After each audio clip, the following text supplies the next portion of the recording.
Epstein की बात करने जा रहा था। আমি অ্যাপস্টাইন এবং আদানি সম্পর্কে বলতে যাচ্ছিলাম, কিন্তু নরেন্দ্র মোদীজি সংসদ ভবন থেকে পালিয়ে গেলেন। मगर नरेंद्र मोदी जी उठ के पार्लियामेंट हाउस से भाग गए। এক উত্তপ্ত রাজনৈতিক বক্তব্যে নতুন করে আলোচনায় এসেছেন কংগ্রেস নেতা রাহুল গান্ধী। তার বক্তব্যে উঠে এসেছে নির্বাচন, ক্ষমতা, সংসদীয় লড়াই এবং গণতন্ত্রের ভবিষ্যৎ নিয়ে একের পর এক তীব্র অভিযোগ ও রাজনৈতিক বার্তা।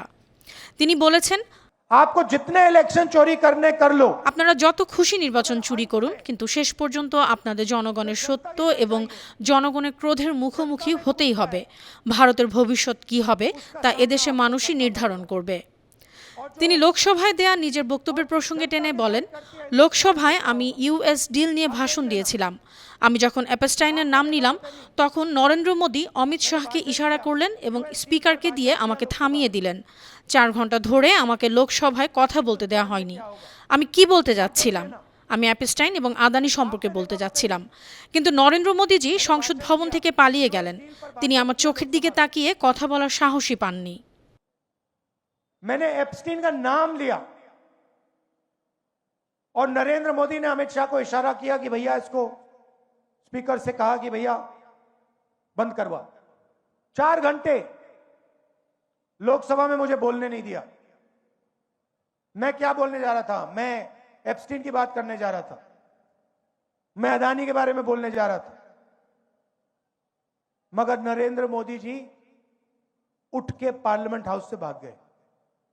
आंख में आंख नहीं मिला सकते, ये सच्चाई है। রাহুল গান্ধী আরও বলেন, তিনি কিছু বড় কর্পোরেট প্রতিষ্ঠান এবং তাদের প্রভাব নিয়ে কথা বলতে চেয়েছিলেন, কিন্তু তাকে সেই সুযোগই দেওয়া হয়নি। তার অভিযোগ, দেশে কিছু কর্পোরেট প্রতিষ্ঠান ও প্রশাসনিক সংস্থার মধ্যে প্রভাবের সম্পর্ক তৈরি হয়েছে, যার ফলে গণতান্ত্রিক ভারসাম্য ক্ষতিগ্রস্ত হচ্ছে। এ সময় রাহুল আরও বলেন, কোনো রাজনৈতিক চাপ, তদন্ত সংস্থা বা প্রশাসনিক ব্যবস্থাকে তিনি ভয় পান না। নরেন্দ্র মোদীকে উদ্দেশ্য করে রাহুল বলেন, যা করার করে নিন, কোনো পার্থক্য পড়ে না। আপনারা লিখে নিন, কংগ্রেস পার্টি নরেন্দ্র মোদীকে হারাবেই, এবং তারপর দেখুন আমরা নরেন্দ্র মোদীর বিরুদ্ধে কি ব্যবস্থা নেই। और फिर देखना हम क्या कार्रवाई करते हैं नरेंद्र मोदी के साथ। इन्होंने কারণ তারা দেশের ওপর আক্রমণ করেছে, देश पर आक्रमण किया है, लोकतांत्रिक सिस्टम, গণতান্ত্রিক ব্যবস্থার উপর আক্রমণ করে তারা আম্বেদকরজির সংবিধানকে আঘাত করেছে। संविधान पर आक्रमण किया है। সংবিধান আপনাদের যে অধিকার দিয়েছে, গণতন্ত্র আপনাদের যে অধিকার দিয়েছে, সেই অধিকার তারা কেড়ে নিয়েছে এবং গণতন্ত্রকে ধ্বংস করেছে। তিনি স্পষ্টভাবে বলেন, এ দেশে দুটি রাজনৈতিক আদর্শ লড়ছে, একটি আরএসএস এর, যা ঘৃণা ও বিভাজনের, আর অন্যটি কংগ্রেস পার্টির, যা ভালোবাসা ও ঐক্যের আদর্শ। मोहब्बत की, एकता की विचारधारा। आप देख लेना, बाकी सारी की सारी पार्टियां इनके सामने नहीं खड़ी हो पाएंगी, एक नहीं हो पाएगी। দলের কর্মী ও সমর্থকদের ঐক্যবদ্ধ থাকার আহ্বান জানিয়ে তিনি বলেন, আমার সামনে যে বাঘের বাচ্চারা বসে আছেন, মনে রাখবেন আপনারা কাউকে ভয় পান না। কংগ্রেস পার্টি নরেন্দ্র মোদী, অমিত শাহ এবং বিজেপিকে হারাবে।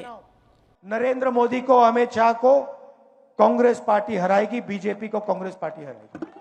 एक बार फिर मैं आपका धन्यवाद करता हूं कि आपने ये यात्रा की, हजारों किलोमीटर आप चले।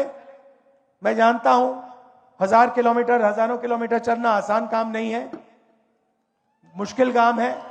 आपने किया, पूरा मेरा सपोर्ट है आपको। हरियाणा कांग्रेस का सपोर्ट है, इंडियन नेशनल कांग्रेस का सपोर्ट है।